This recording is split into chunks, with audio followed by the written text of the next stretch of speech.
Olá pessoal, bom dia. Para quem nos assiste lá pelo Facebook, né? Muito obrigado pela sua participação. Estou vendo lá já algumas pessoas assistindo a nossa live aqui, né? Eu sou o professor Ademir. Tenho aqui comigo hoje alguns alunos, professor Pedro, que é meu companheiro aí, meu parceiro de disciplina, né, Pedro? Quer falar um bom dia aí, Pedrão? Bom dia, galera. Um prazer estar conversando aí com o nosso amigo aí. Muito obrigado pela participação aí. Passa a linha. Bom dia. Prazer é meu. Bom, e nós vamos fazer uma live, né? Essa é uma live da disciplina Futebol, Ciência e Arte, né? Eu gosto de falar o que é essa disciplina, né? Nas escolas do programa de ensino integral, na rede estadual de ensino, né? Nós temos as disciplinas eletivas, né? Que são disciplinas que são relacionadas aos sonhos, às expectativas de futuro, aos projetos de vida dos alunos. E um dos projetos de vida, né, mais identificados, né, na nossa escola é que tem muitos alunos, né, especialmente os meninos, viu, Celinho, que mencionam que sonham, né, em jogar futebol profissionalmente. Então nós criamos essa disciplina para ampliar as percepções dos alunos sobre esse mundo, né, que é o mundo do futebol. Que nem sempre é esse mar de rosas aí que talvez a televisão pinta para nós aqui, né? Então eu gostaria de agradecer o Celinho, né? O Celinho é além de ex-profissional de futebol, né? Profissional de educação física, né? Formado em administração. Ele vai falar um pouquinho depois dele mesmo, não vou te apresentar, viu, Celinho? E aí nós vamos ver então que o Celinho tem algumas histórias, né, para contar, algumas coisas legais para mencionar que ele passou, a relação dele com o futebol desde criança, tá? E então já quero agradecer, viu, Celinho, por dedicar um pouquinho do seu tempo aí para nos ajudar a levar experiências, informações e ideias, né, que talvez eu não saiba, eu não tenha, porque eu não tenho como transmitir isso, porque eu não passei pelas experiências que você passou de vida, né? Então, por isso a gente busca, né, no nosso meio aí de amizade, identificar e convidar, né, essas pessoas para comentar um pouquinho sobre as suas experiências. Beleza? Certo, Celinho? Tudo bem? Bom dia a todos. Para mim está sendo um imenso prazer participar da live juntamente com seus alunos, com vocês. Agradeço o convite. Espero poder contribuir, né, de alguma maneira, através de informações, como você falou, da bagagem, né, do futebol que eu trago comigo, né, diante da história que eu consegui escrever, né, através do meu esforço em transformar esse sonho que você está falando, em concretizá-lo como atleta profissional, dar seguimento, enfim. Tá bom? Estou à disposição, né, o que vocês quiserem, assim, a respeito de assuntos que eu tiver ao meu alcance, né, é um prazer trabalhar com jovens, né, eu tenho experiência nas escolinhas de futebol, e isso é uma relação muito bacana quando encontro os alunos pela cidade, enfim. Bom, prazer grande. Muito bom, Celinho, eu agradeço. Então nós vamos começar um bate-papo aqui, né? Se vocês tiverem alguma alguma questão, alguma pergunta pelo Facebook, você pode colocar lá no chat, tá? Eu estou de olho aqui, né, pelo celular. Também os alunos, viu?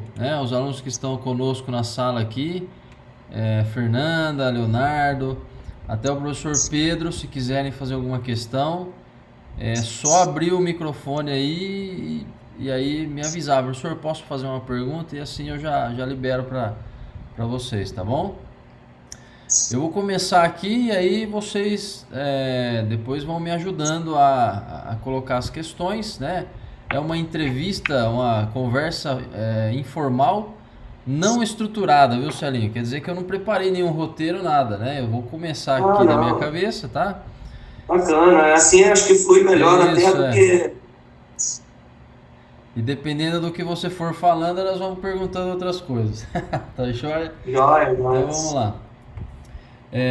Celinho, eu queria que você começasse contando um pouquinho, né, da sua relação com o esporte, com o futebol. Você pode contar para as pessoas, né, de onde você veio, como é que foi a sua infância, como é que você descobriu o futebol, ou se ele foi apresentado para você. E aí eu gostaria que da infância você já emendasse para a adolescência e até o final da sua carreira profissional. Queria que você contasse essa história. Acho que essa é uma parte um pouco mais longa aí da sua fala. Para as pessoas te conhecerem, né? Quem não conhece ainda, os alunos ali de Bocaina, e para as pessoas saberem um pouquinho, né, da sua experiência com o futebol, desde a infância até a sua vida profissional e o término dela, né, com a questão do futebol. Então é com você aí, meu amigo. Tá, joia. Vamos lá, então. Para os alunos aí terem uma ideia, eu sou natural de Petrópolis, estado do Rio de Janeiro. Petrópolis, para uma referência hoje, é onde é fabricada a cerveja Itaipava, né? Então eu sou daquele distrito e a minha relação com o futebol iniciou ali, né, nos bairros periféricos, na escola, na verdade, né? E através dos jogos de intervalo, brincando com meus amigos, a quadra da escola, na verdade, era a rua. Passava de frente para a escola, nós fazíamos lá os 2 gols e jogávamos futebol na hora do intervalo lá, 2 equipes, e voltávamos todos sujos para a sala de aula, aquela competitividade de menino. E a partir disso daí eu acredito também com as influências familiares, né, ouvindo os adultos falarem sobre os times. No Rio de Janeiro, as rivalidades entre Flamengo, Fluminense, Vasco, as coisas de familiar, você torce pro time, seu time é ruim. Então começou dessa forma a minha relação, assim, o meu despertar por esse esporte. No Rio de Janeiro tem as rivalidades, assim como tem em outros estados aqui também, né? Então só para os meninos aí e as meninas terem uma noção. A partir daí eu comecei a jogar na rua. Tinha um campo do bairro lá também, que aos domingos os adultos, inclusive meus tios, participavam. Então eu acredito que a influência de dentro de casa também interfere, né? Porque eu acompanhava meus tios e acabava vivendo o ambiente deles ali, juntamente com os amigos. Eu falo dos meus tios porque a minha relação com meu pai era uma relação muito boa, mas nessa questão esportiva a gente não compartilhava muito. Meus pais se separaram, eu tinha 5 anos de idade. Então passei a conviver mais nessa liberdade assim com os meus tios. E a partir daí eu fui criando aquele modelo de querer viver aquele ambiente que tinha aos domingos, que era muito movimentado, como meus tios faziam, né? Jogavam, o pessoal ficava em volta do campo, torcendo lá no bairro. Eu comecei a sonhar dessa forma. E aí eu lembro que o meu tio criou um grupo de meninos para jogar, começou a marcar jogos com outros bairros. Isso foi estimulando. A partir daí, nós fizemos um jogo amistoso com a escolinha da cidade, que era a escolinha de um clube profissional.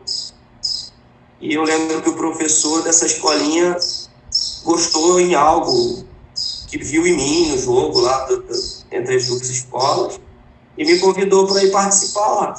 Então, daí eu já dei um passo, vamos dizer, né? Eu saí da periferia, fui para o centro, onde tinha a equipe profissional, como se fosse aqui em Jaú, eu jogasse, um exemplo, no América ou alguma outra equipe da cidade, e o 15 de Jaú me convidasse, mais ou menos dessa forma, né? E aí começou uma outra história lá no centro, né, no Serrano, tem uma Serrano Futebol Clube, e do Serrano fui evoluindo nas categorias até a categoria de juvenil. Uma das coisas interessantes, no ano de 88, começo de 89, eu fui fazer uma avaliação no Fluminense, assim como acontece com muitos meninos hoje na nossa realidade, e infelizmente eu não fui aprovado. Isso, na época, eu tinha 13 anos, 14, mexeu bastante assim comigo. E alguns meninos vivem hoje essa experiência, e eu sei o que eles sentem assim, procuro amenizar, motivar, enfim, que a vida tem que continuar, né?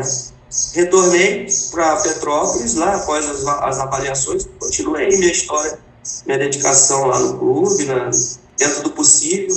Era um clube muito, para mim, me adotaram mais ou menos assim. Então comecei a trabalhar ali nesse clube, na secretaria. Então um período do dia depois da escola, eu passava no escritório, passei a fazer serviços de banco, essas coisas, ganhava uma ajudinha de custo. Algumas pessoas me ajudavam, porque é distante de Itaipava, o centro de Petrópolis. Então passava uma boa parte do dia, até que eu passei a estudar no período da noite. E aí eu treinava e trabalhava no próprio clube, né? E participava das competições, até que eu soube que ia ter uma competição muito importante no Rio de Janeiro, que se chamava Copa Rio de Juvenil. Hoje, na verdade, é Sub-17 na nomenclatura. Só que o Serrano não ia participar dessa Copa Rio.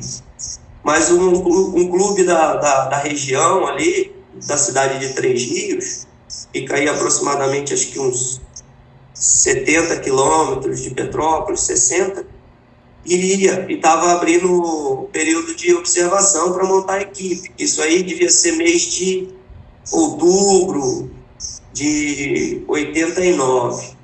E aí eu pedi autorização pessoal do clube. Na época não tinha muito esses impedimentos, essa visão muito lucrativa, assim, né, com os jovens. E aí eles acharam legal tudo, e eu, juntamente com alguns amigos, fomos para lá fazer avaliação. Aí alguns de 4, parece que 2, eu e mais um outro ficamos, outros 2 não foram aprovados. E eu participei dessa competição, que foi realizada no mês de janeiro de 1990.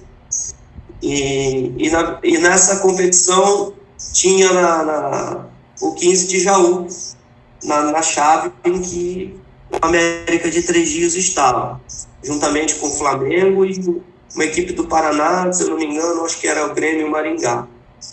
E a partir daí aconteceu como aconteceu lá no bairro meio periférico, um novo processo. Aí dentro dessa competição, o professor do 15 de Jaú gostou daquilo que viu em mim, alguma coisa, e perguntou do meu interesse em vir para Jaú, participar do 15. E para mim, né, assim, eu falei, para mim não tinha problema, eu queria realizar o sonho, assim, como muitos, assim, né. E aí eu fiquei na expectativa. Um mês depois que encerrou a competição, eles entraram em contato com o clube lá, o Serrano, e com a minha família. E a partir daí eu pedi lá pro pessoal se eles me deixavam, me liberavam, né, no clube lá. E isso eles fizeram com bastante carinho, assim, por mim. Não ganharam nada, não tiveram nenhum retorno financeiro. E eu acreditei e vim para Jaú. 1990, essa foi os passos que eu dei até chegar no 15, que foi um outro processo, onde eu fiquei 7 anos como atleta dentro do 15 de Jaú, entre as categorias de juvenil, sub-17 e até o profissional. Então, mais ou menos, esse passo a passo aí até eu chegar no 15, e a partir do 15 de Jaú, até o ano de 97, participei dos campeonatos de base, depois fui promovido ao profissional, participei de algumas fases importantes, que foi o acesso para a primeira divisão no ano de 95, e a participação na primeira divisão no ano de 96, e a queda para a segunda divisão novamente no ano de 96. E aí praticamente foi o meu desvínculo com o 15, eles na sequência no meio do ano já me emprestaram para o Sampaio Correia. Então foi a última participação minha no 15, foi em 96, quando eu retornei do São Luís do Maranhão no início de 97, eu comecei uma andança, né, pelo Brasil afora aí, por várias equipes. Acho que deve ter dado aí uns 14 clubes, mais ou menos. Então, uma carreira de nômade, né, de andarilho, mas que valeu bastante a pena. Passei por fora do Brasil não, mas do Brasil em bastantes lugares, muitas experiências assim de conhecer, lidar com pessoas, culturas, né, de outros estados. E retornei para o 15 de Jaú mais 2 vezes, em 2001, e 2006 foi o ano em que eu achei por bem parar e fazer outra coisa que não fosse futebol. Então, espero não ter sido muito cansativo, mas eu, né, relatar mais as outras coisas das outras equipes fica muito extenso. Mas o passo a passo com o futebol foi esse. Mas eu acho que o sonho, né, na verdade, o que move tudo isso é o sonho, né? Mas muitas coisas a gente encontra pelo caminho. Mas eu agradeço a Deus, foi muito bacana, foi muito... se eu pudesse fazer, eu faria novamente, repetir, porque o esporte, para mim, o futebol, ele pautou a minha formação de cidadão, de caráter. Eu acredito que está relacionado à família da gente também, mas traz muitas avaliações que a gente pode fazer de nós mesmos através das pessoas que nós encontramos no caminho. É o que eu posso falar para vocês sobre isso. Legal, muito bom, Celinho, que bacana. Celinho, dentro dessa trajetória toda que você relatou, né, e assim, parabéns, eu mesmo não conhecia, tá, acho que nós não chegamos a conversar sobre isso, né, mas é uma coisa que eu tinha que saber. Eu, inclusive, quando criança, né, o seu pessoal tá assistindo aí, eu ia ao campo do 15 de Jaú, tinha um tio também que me levava e eu vi o Celinho jogando, né. E não sei se mais pro final da carreira, né? Teve 2 momentos que você veio pro 15, Celinho? Ou foi só naquela primeira... Eu relatei depois que eu retornei durante as andanças, eu retornei em dois momentos, mas foi acho que 2000 ou 2001, no campeonato aqui da A3, quando o Wilson Mano era o técnico, e depois saí, até em 2006, recebi um convite do Doriva, que é meu amigo pessoal, e ele estava como treinador na época. E eu já estava meio que caminhando para parar, eu já tinha 32 anos, mas eu observei que a profissão já não estava me dando mais o que eu precisava, infelizmente. Então, a dedicação era maior do que o retorno. Legal. E às vezes a matemática não bate muito, e aí a gente tem que ser realista. Infelizmente, gostaria de ter jogado até os 40, se eu pudesse, mas valeu. E eu queria saber assim, dentro dessa trajetória toda, né, de ir e vir e buscar, né, você falou no finalzinho da sua fala ali que aí aconteceram coisas e tal, né? Eu queria saber qual foi o maior momento, né, o momento de maior dificuldade para você nessa trajetória de busca, né, de tentar realizar o sonho de verdade, né? Bom, eu até na categoria de base, enquanto você é jovem, eu vejo que tudo pelo menos para mim, nada era empecilho. Existiram algumas situações no 15 de Jaú mesmo. Tem um exemplo que foi muito interessante, assim, né? Eu fazia uns 4 meses que eu não ia visitar meus pais. Eu ia umas 2, 3 vezes no ano só para o Rio, depois que eu vim para Jaú. E aí o 15 me deu o dinheiro da passagem para viajar, e nós recebíamos depois que chegávamos da escola, um pão com manteiga e um copo de chá lá na portaria. Tinha que assinar, né, que nós chegamos, o horário que chegou, essas coisas todas. E aí nessa noite eu guardei o chá e o pão para poder tomar na hora que eu acordasse, para poder fazer meu café da manhã, porque o ônibus acho que era 5h30 da manhã, saía de Jaú para São Paulo. E eu peguei o dinheiro do diretor, né? Só que aí eu percebi que o dinheiro poderia não... Eu esperei chegar em São Paulo, eu tinha vontade de comer em São Paulo alguma coisa, né? Mas quando eu vi a passagem para o Rio, e do Rio de Janeiro depois tinha que pegar para Petrópolis, eu vi que talvez no Rio pudesse faltar. E eu queria comer. E eu estava com aquele pão do dia anterior e o chá. E aí eu tive que esperar, comprei a passagem para o Rio, viajei praticamente de Jaú ao Rio de Janeiro com aquele lanche somente. Quando chegou no Rio, eu consegui comprar a passagem para Petrópolis, que aí o que sobrou eu comi, assim, né? Então foi uma experiência muito marcante, assim, e foi a primeira viagem que eu fiz sozinho. Eu tinha 16, eu fiz sozinho para casa. Então tudo era muito novo, assim. Mas essa foi uma experiência muito marcante. E outras mais, assim, aí depois... Mas eu acho que mesmo assim a gente é jovem. E quando a gente é menino, isso aí não conta, assim, sabe? Não é sofrimento. Mas depois do profissional, aí a coisa começa a ficar... E aí eu casei, tive um filho, e a coisa fica mais séria, né? E eu vejo até nessa questão, assim, que, lógico, todos os jovens que puderem se planejar, né? Porque a gente sabe que ter filho é uma responsabilidade muito grande. E com a carreira ainda indefinida, né?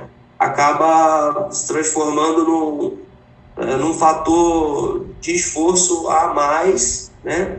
E obviamente é prazeroso também, mas constituir família ainda com a vida indefinida, econômica, é uma coisa a se pensar, assim. Eu fiz alguns planos e errei em algumas situações, algumas decisões financeiras que eu precisava tomar também, então acabei tendo consequência depois, durante a minha trajetória, que isso me tirou um pouco a tranquilidade, né? E aí você às vezes fica um pouco sujeito ao sistema, precisa aceitar algumas coisas talvez que você poderia aguardar uma melhor proposta, alguma situação assim. Então, depois, como profissional, eu acho que a coisa ficou um pouco mais difícil. Os atrasos salariais, as equipes que pagavam, depois paravam de pagar, e às vezes você com contas para cumprir, né, com compromissos para cumprir, isso afeta muito.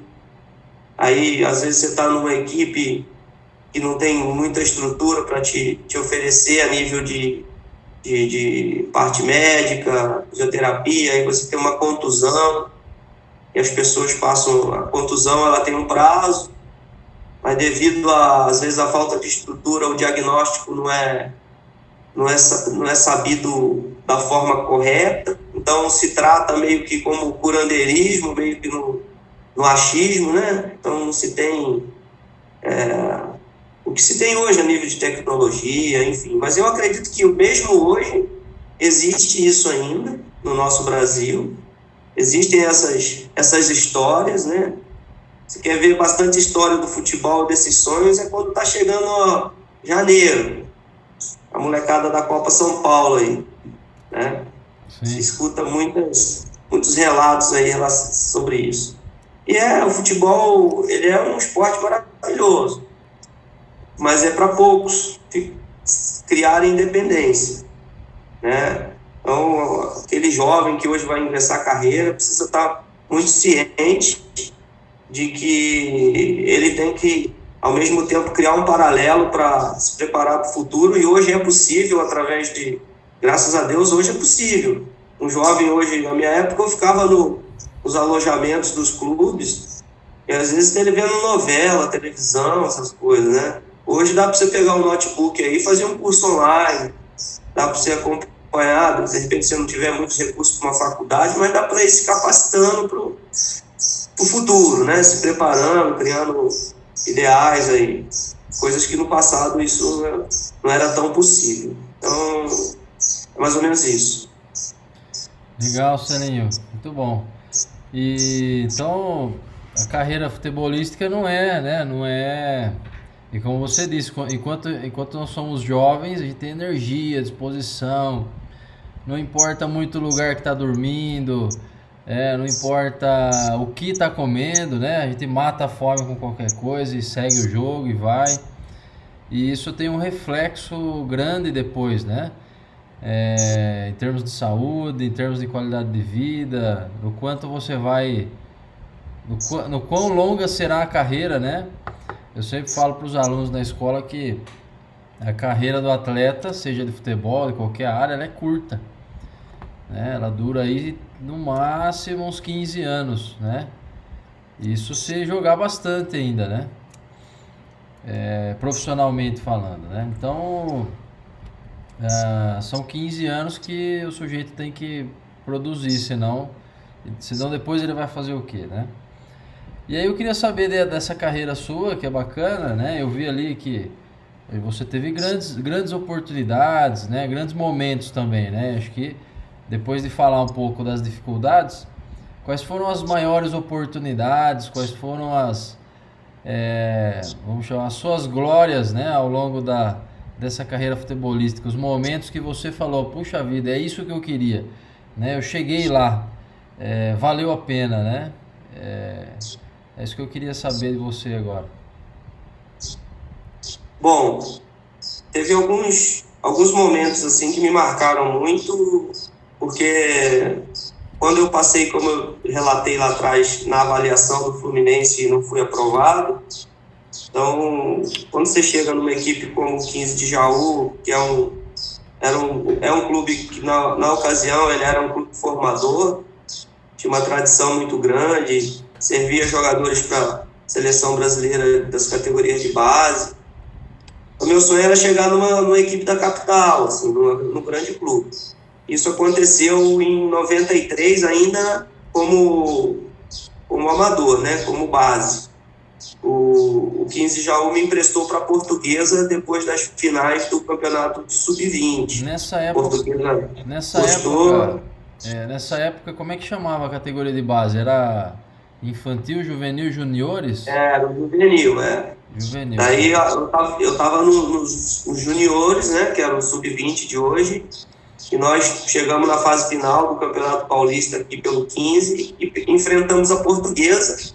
Aí aconteceu aquela cena novamente, comissão técnica se interessar, entrar em contato com o 15 de Jaú, e eu fui para a Portuguesa, fui para a capital. Então, participei na Portuguesa de 2 campeonatos, inclusive a Copa São Paulo, de futebol júnior.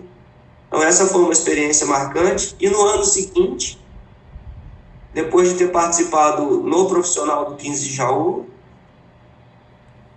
encerrou a competição em 94, e o treinador do 15 de Jaú, que é o falecido seu José Poi, né, foi um grande goleiro do São Paulo, acho que na década de 60, se eu não me engano, ele nos encaminhou a mim e o Edmilson, que foi pentacampeão, mais um outro colega, se chama Edson, para o São Paulo, devido às nossas performances no profissional. Então, passei 7 meses lá no São Paulo, então consegui dar um outro passo, né, que para mim foi uma conquista, né, vestir a camisa de um grande clube, e participar de um jogo pelo elenco profissional, mas eu fui para o sub-20, né, que eram os juniores, emprestado. E aí precisou numa ocasião, porque o São Paulo jogava muitas competições na época, e o Muricy solicitou lá ao Dario Pereira, que era o treinador, e acabou sendo eu, participei de um jogo, foi muito marcante, essa foi uma das marcas, e depois, em clubes, assim, após isso, foi ter conquistado pelo 15 de Jaú o acesso para a primeira divisão, ficou marcado aqui na história do clube, um elenco que deixou bastante história aqui, e depois algumas marcas, assim, né, o Náutico foi um clube que também me marcou muito, que é um clube no estado de Pernambuco, se compara ao Palmeiras, assim, como se fosse aqui em São Paulo. E a hora que você vê que valeu a pena você andar na rua, você ganha presente de torcedor, torcedor te pede autógrafo, você vai no shopping, as pessoas te conhecem, né? Enfim.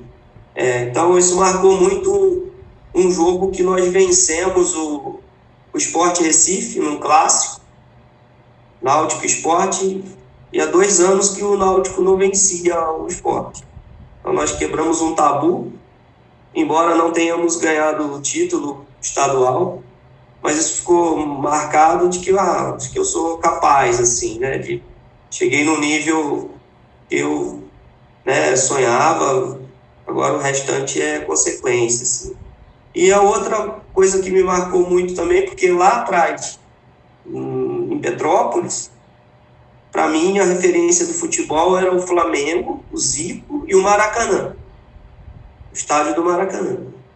Então uma das coisas é o sonho que eu tive, eu conheci muitos estádios no Brasil, mas era jogar no Maracanã.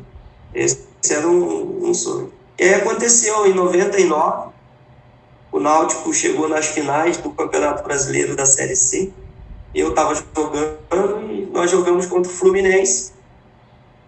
E aí foi também um fato muito marcante, né? Umas coisas que são particulares. Aquele time que você fez o primeiro teste que te marcou também por não ter sido aprovado, né? O Fluminense. É legal. Isso, com o Carlos Alberto Parreira de treinador, são coisas que bem bacanas. Que volta, né? Que o mundo dá, né? É legal, muito bom. Sim.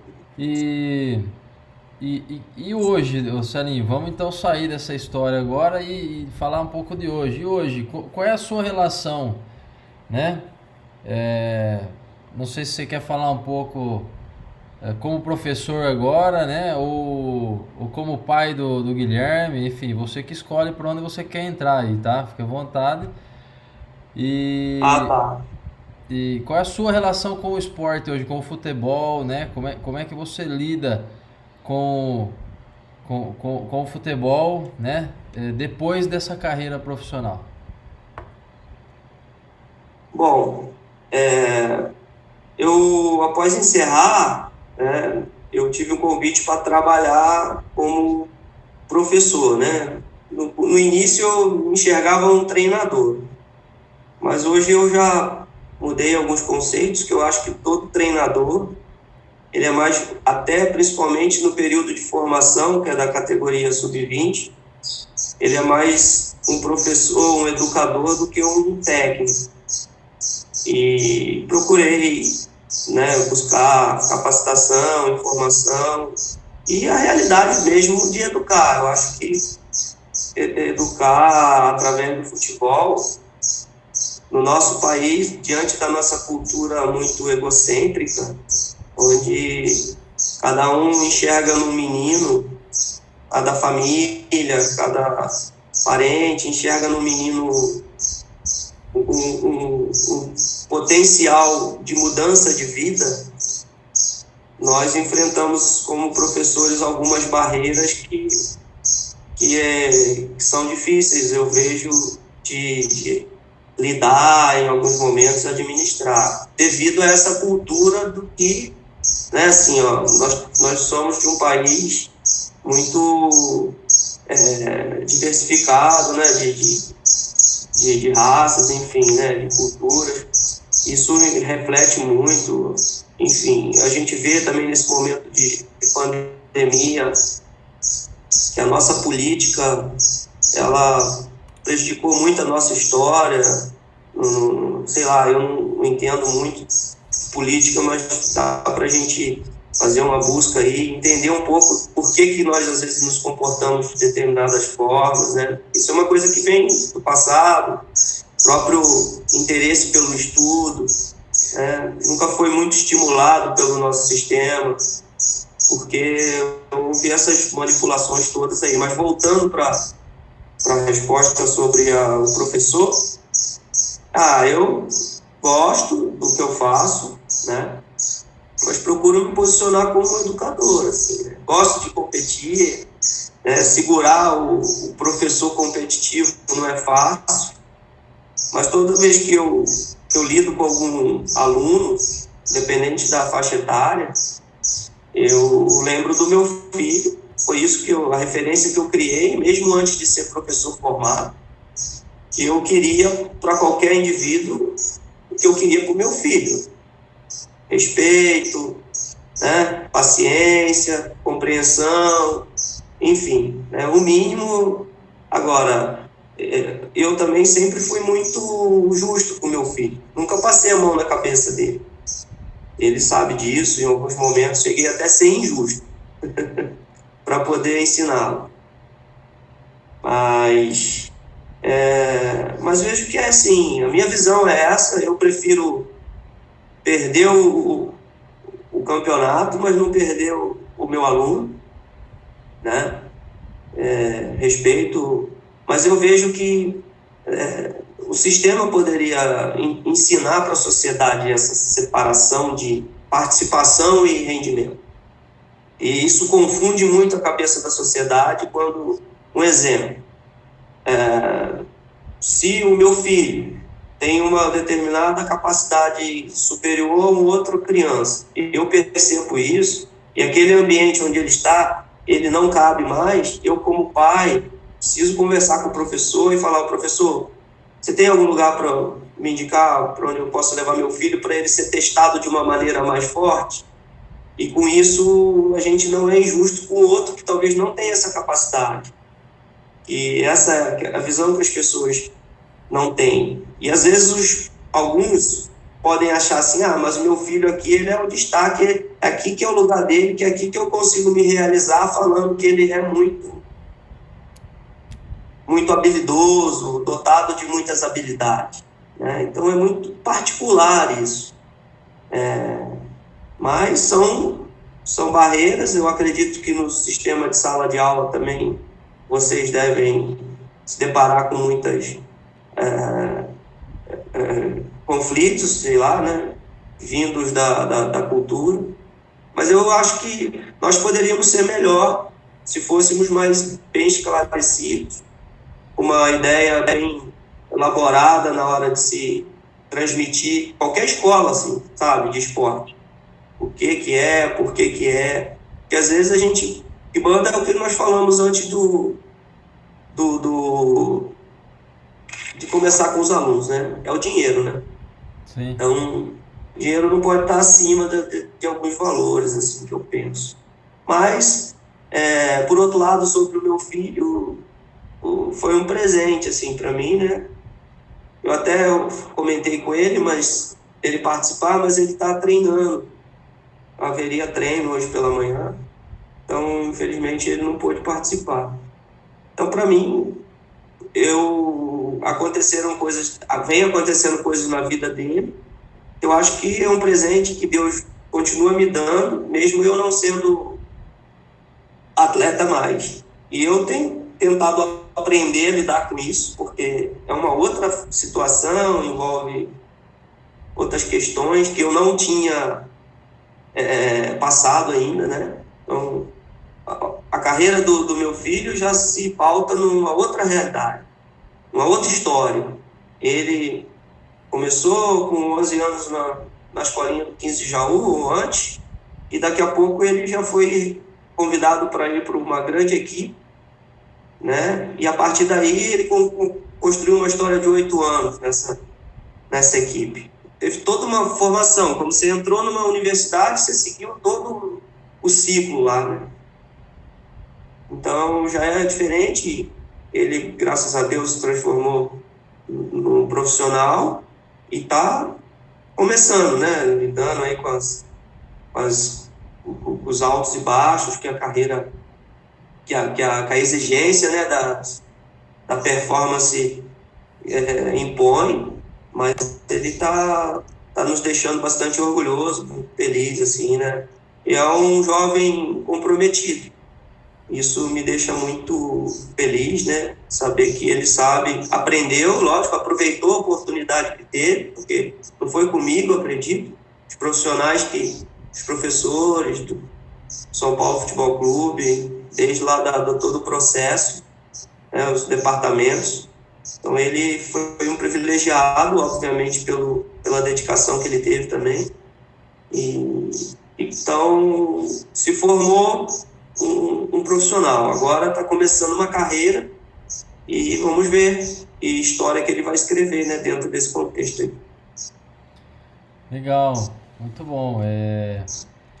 Eu fico feliz, né, que o seu filho tenha seguido, né? Acho que é isso. E uma das coisas que geralmente as pessoas, né, os jovens que sonham em jogar futebol, falam é que para alcançar, para chegar lá, né, tem que ter alguém para te ajudar, né? Tem que ter talvez hoje se fala muito em empresário,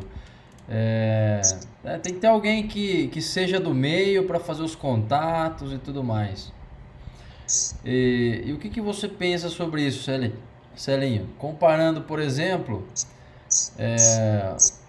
a sua carreira, o apoio que você teve de repente, as ajudas que você teve, com o apoio que você, por exemplo, dá e ajuda, né, ao seu filho hoje, né, como jogador. Isso influencia muito? Isso é uma condição?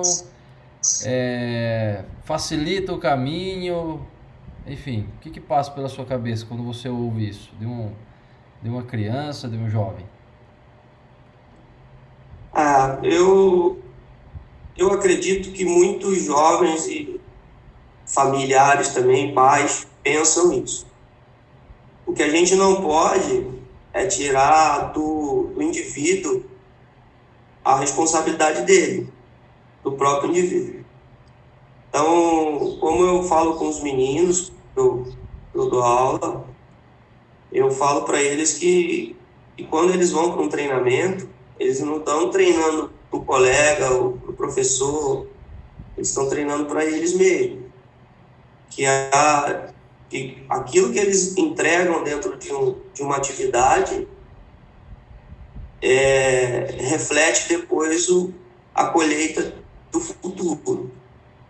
Então, eu lembro de quando eu era mais jovem, escutava muitas histórias de pessoas antigas que jogaram futebol, talvez eram portadoras de talentos para isso, mas eu não sei, eu acho que a coragem ela está relacionada.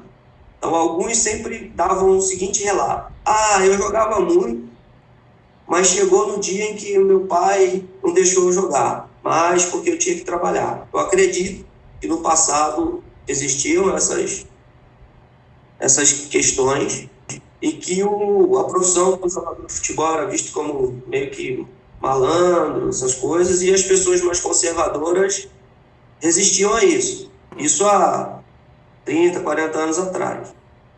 E aí um outro falando assim, mas meu joelho isso, meu joelho aquilo. E outras eram assim, o cara tá jogando. Eu já tive história de conhecer irmãos talentosos assim pro futebol.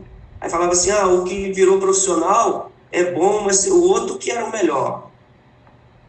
Uma outra história que eu escutei também ao longo dessa caminhada. Então, sobre a pergunta que você fez e sobre essas observações, eu percebo em alguns momentos, pela facilidade que o mundo hoje impõe para os jovens,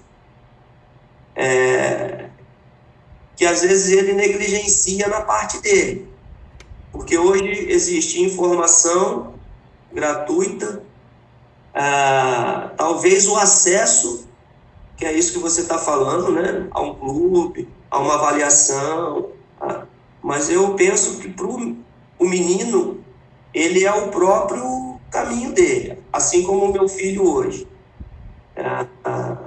Ele, durante todo o processo no São Paulo Futebol Clube, a cada período existiam lá as dispensas, aqueles que talvez não chegavam ao desempenho que o clube esperava, né? Então existe sempre um processo de peneira, mesmo para quem já está dentro da formação. Para o que está fora, isso aí se torna o dobro de difícil.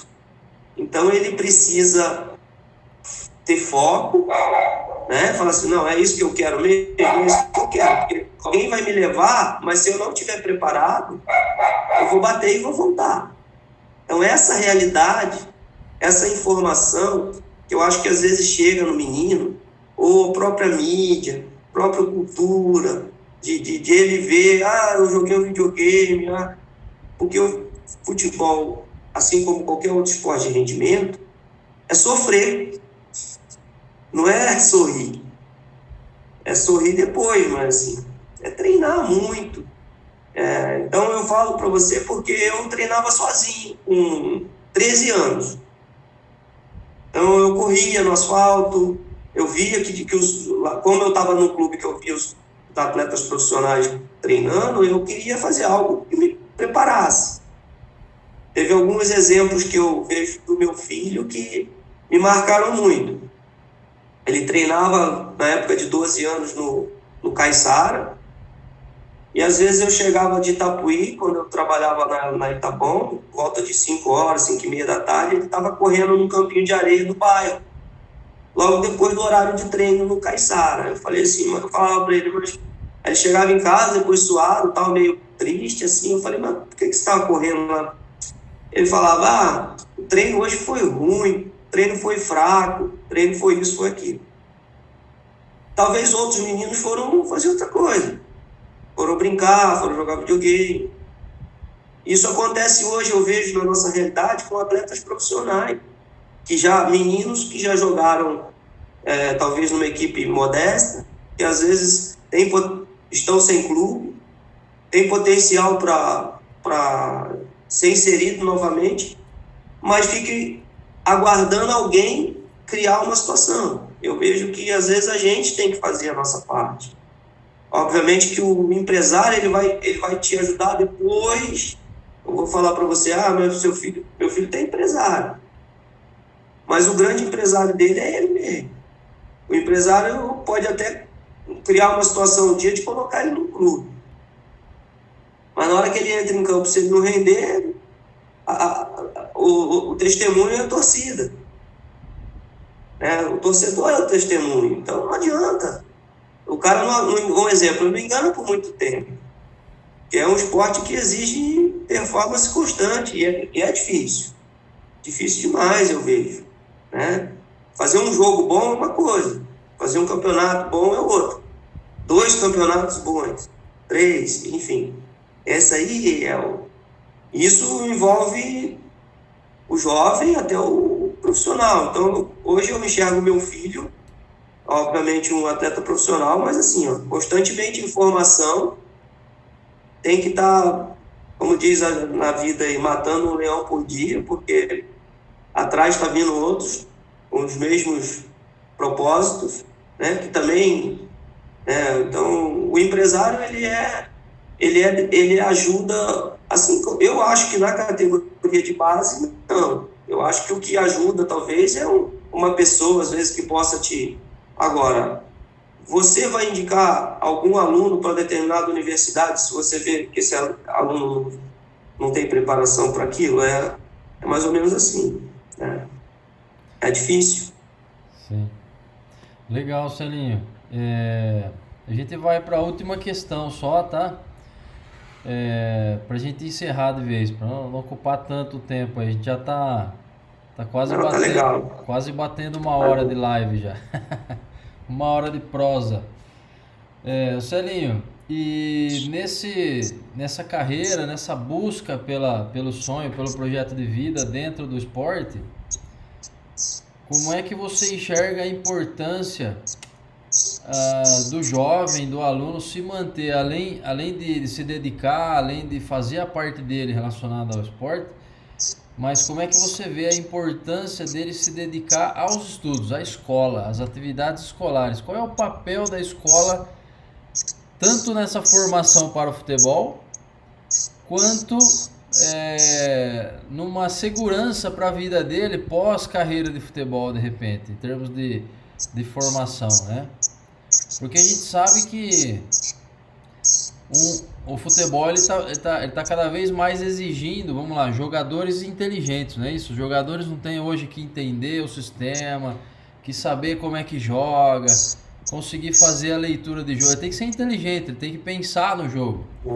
Há quem diga que o jogo é muito mais aqui do que físico propriamente dito.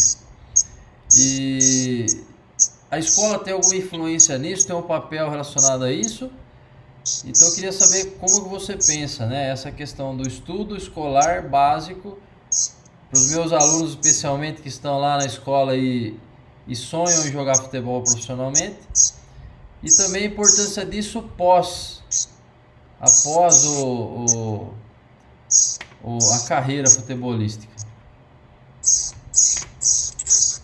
Olha, eu acredito e comentava às vezes com alguns amigos dessa experiência que eu tive após o ano de 2007 até hoje com relação às aulas como professor de futebol, que era uma percepção, obviamente, que em alguns momentos nós fazíamos avaliações somente do projeto de Itapuí, juntamente à escola, para premiar os alunos, para ser um fator de incentivo, aqueles que tinham boa performance na escola e frequentavam o projeto, a escolinha, e eram dedicados.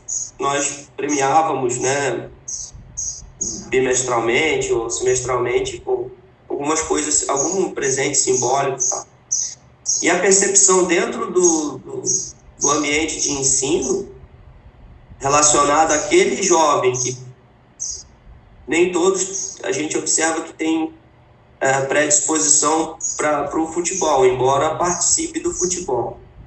Mas aqueles que tinham essa coisa meio um pouco nata, já esse talento, quando você fazia um comparativo com aquele que era bom na escola e com aquele que também tinha o talento e não era bom,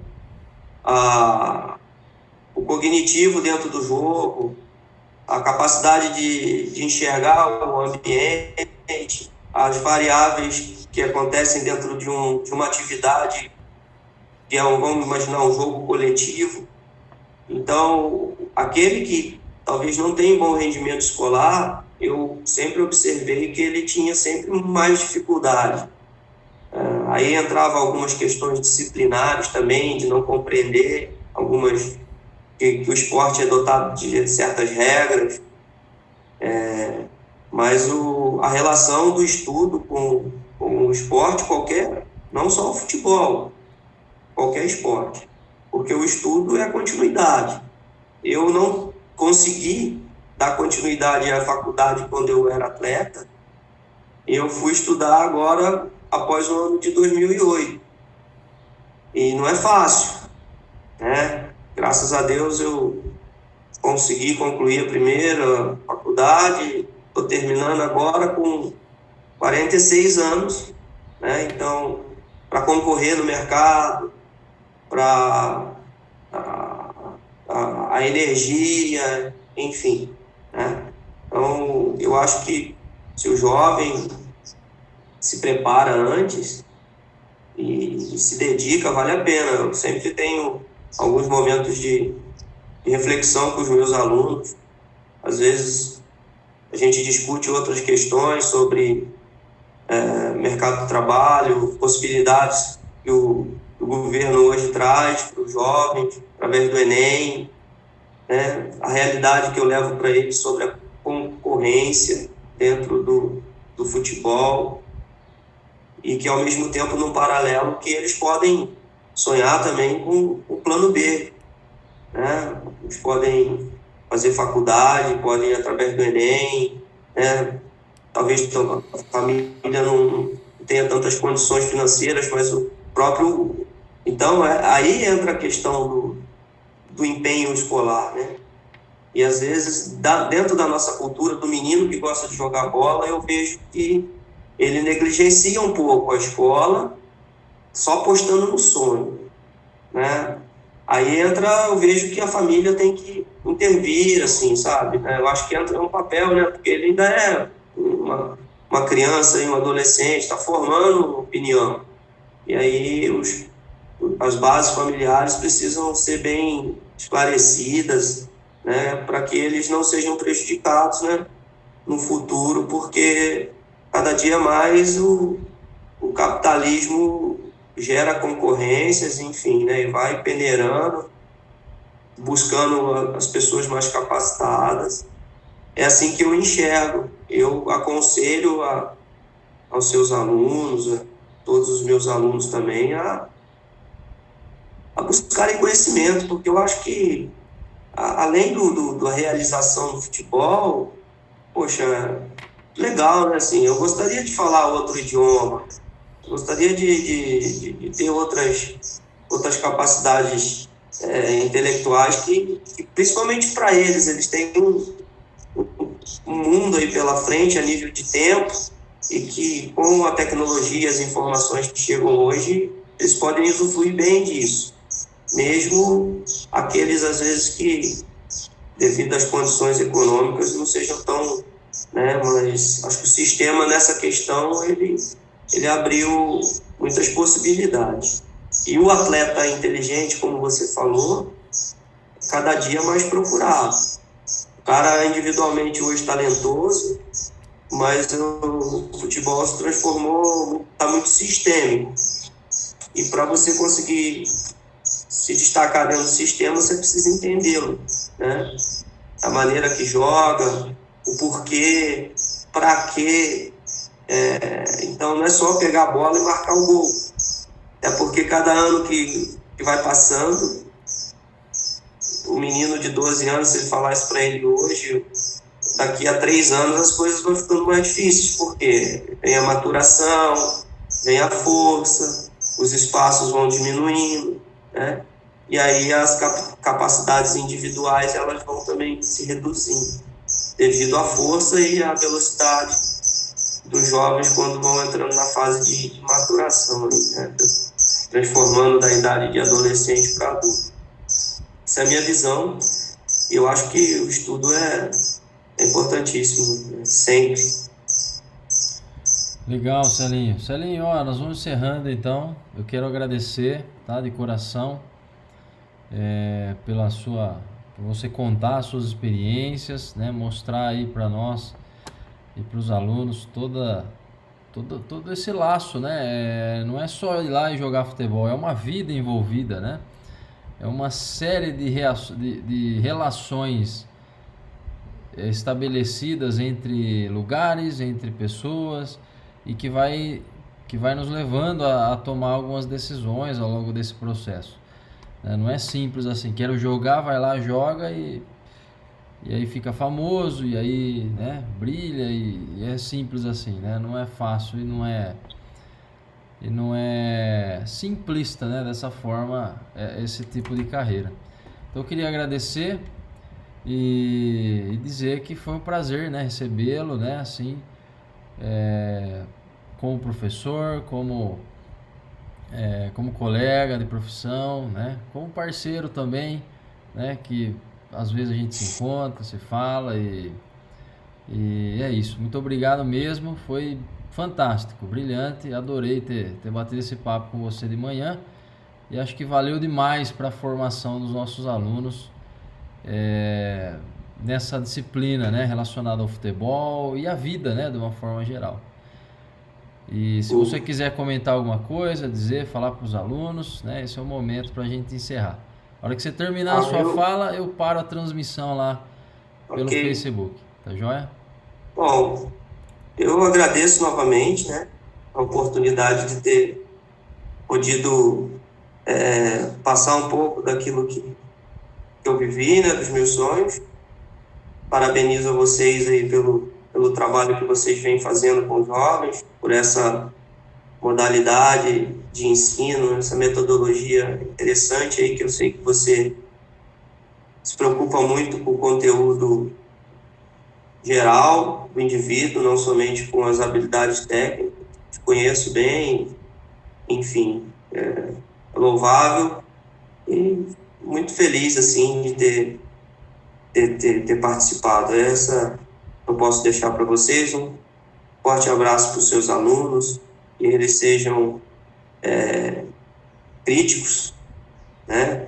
Que eles sejam críticos, que eles sejam observadores, para formar opinião, e dedicados, né? Respeitadores, principalmente, né? Busquem em vocês aí, que são os donos do conhecimento, o melhor que eles puderem, né? Porque eu sempre falo para os alunos que nós estamos à disposição deles, né? E eles precisam explorar bem isso, né? E aqueles que são sábios conseguem tirar benefícios através dessa curiosidade, né? Essa é a palavra, eu acho. Curioso é aquele que chega primeiro, às vezes. Tá bom? Deus abençoe a todos, tá? E vamos que vamos. Muito bom, Celinho. Ó, lá no YouTube, agora no YouTube não, no Facebook, agora que eu tô vendo lá, né? O Chibé passou por lá, falou um bom dia, disse parabéns aos professores. O professor Aluchan é professor nosso ali da escola também, da escola Nelly, né? Falou que de fato o protagonismo e a dedicação são fatores muito importantes, que é aquilo que você comentou, né? E o Ítalo Baraldi, né? Conhece Ítalo é preparador de goleiro. O Ítalo, goleiro, então, foi goleiro também, né? Escreveu lá, grande Celinho, né? Então, a gente teve lá uma participação breve lá do pessoal pelo Facebook. Então é isso. A gravação fica disponível no Facebook. Já eu vou soltar ela lá no meu canal no YouTube, tá? Então agradeço mais uma vez, Celinho, e é isso, gente. Vou encerrando então a transmissão lá pro pessoal no Facebook. Um grande abraço para vocês, obrigado pela participação e até a nossa próxima live. Tchau, tchau.